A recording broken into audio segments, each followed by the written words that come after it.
you need a friend, someone you can talk to, who will understand what you're going through. When it comes to love, there's no easy answer. Only you can say what you're gonna do. I heard you on the phone. You took his number, said you were alone, but you'd call him soon. Isn't he the guy who left you crying? Isn't he the one who made you blue?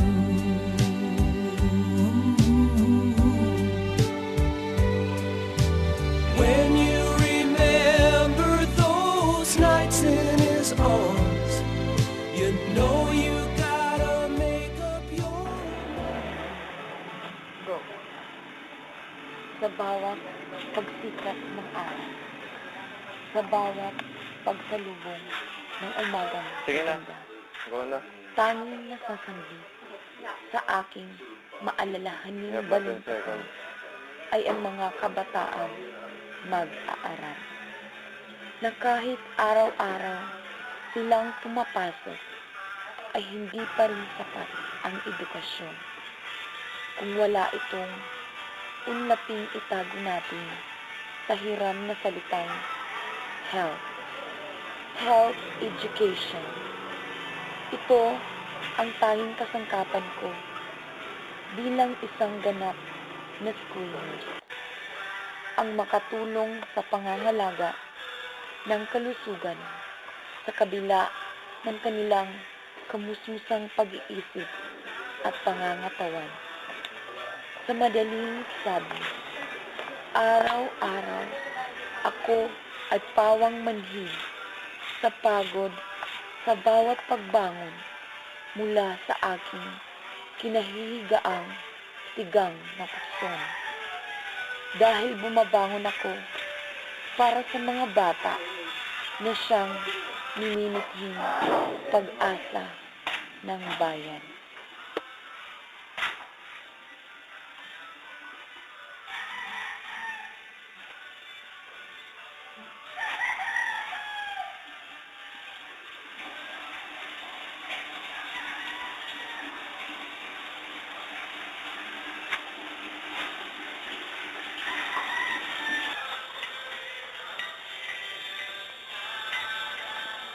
Siya si Sarah Patti, BSN RN, a registered nurse for 6 years. She was a staff nurse at a local hospital, working in the pediatrics, and later for a physician.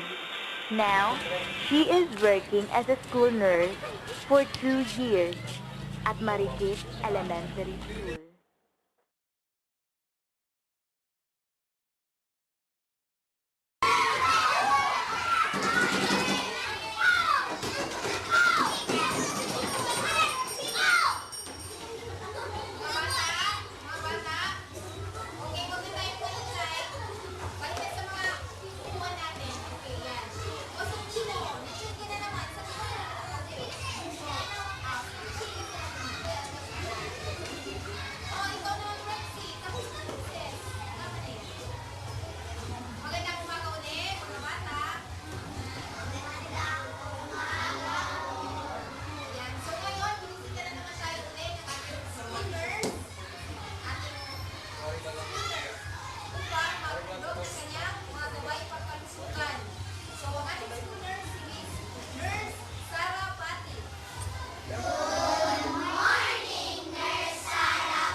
lunch time na naman, diba? So, bago natin makalimutan, hindi pwede magpahiram ng sipilyo.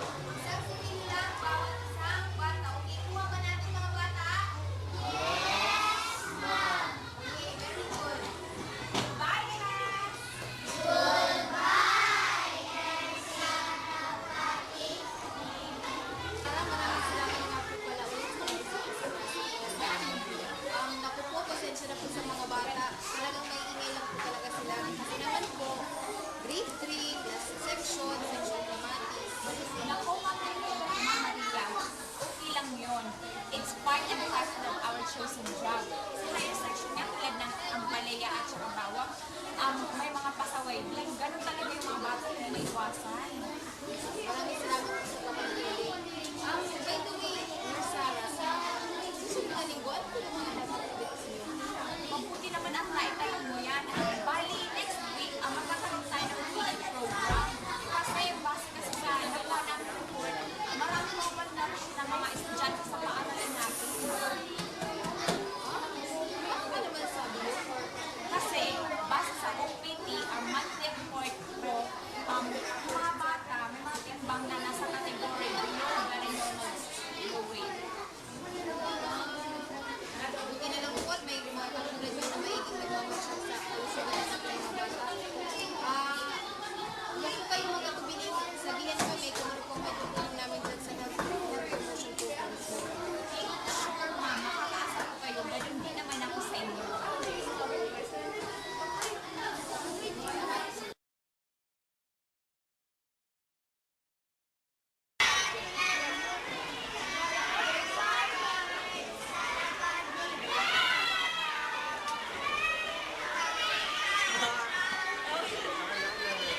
Nitong nakaraang buwan lamang ay nakatanggap ako ng isang memorandum mula sa ating kataas-taasang kagalang-galangang tanggapan o ang ating Regional Head Office.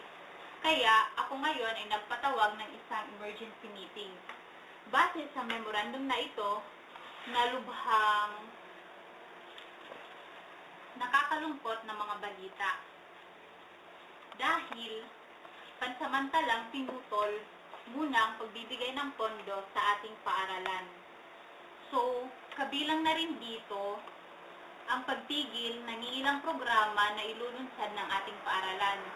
Karamihan na may titigil ay ang mga programa ukol sa several good health promotion programs na pinangunahan ng ating ulirang school nurse. Ito ay sa kadahilan ng kailangan nating mag-budget ng panibagong prioridad sa paaralan. Sayang nga, gustuhin ko man, I did my very best. But I guess my best wasn't good enough. As much as possible, to the best of my ability pa, na masali sa ating piging na budget ang ilan sa mga beneficial promotion health programs na ito, ngunit hindi talaga kakaya ng ating natitirang budget ang mga programang ito. Sana para sa ating school nurse, Miss Sarah Pati, maintindihan po ninyo ang naturang desisyon kong ito. At kung wala na kayong katanungan o suggestion, the meeting is adjourned.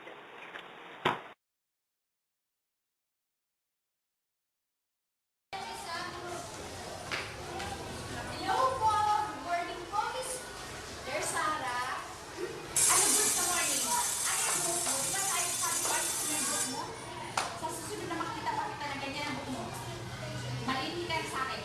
Sige, pumunta ka doon at tingnan mo yung sarili mo sa salamin. Do you get me? Sige na. Okay. Saan ka?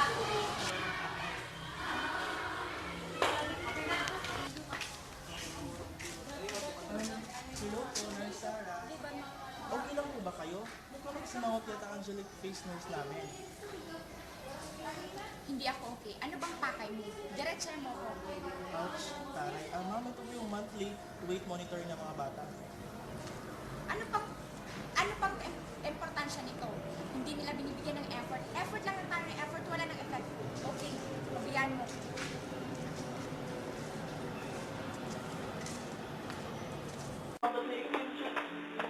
Uy, Nurse Sarah, mabuti naman nandito na po. Mga request na ba to? Opo, bakit po ba wala kayo kaninang umaga? Wala lang, bakit daw? Ang init naman po ng ulo niyo. Ano po ba nangyari? Alam mo, sis, in the past 2 weeks, hindi mo ba nare-realize na this isn't a good place to work anymore? Ay, may telephone call. Maiwan mo na kita, sis. Basta mga sinabi ko, huwag siya na mamasamain. Observation lang yan, ha?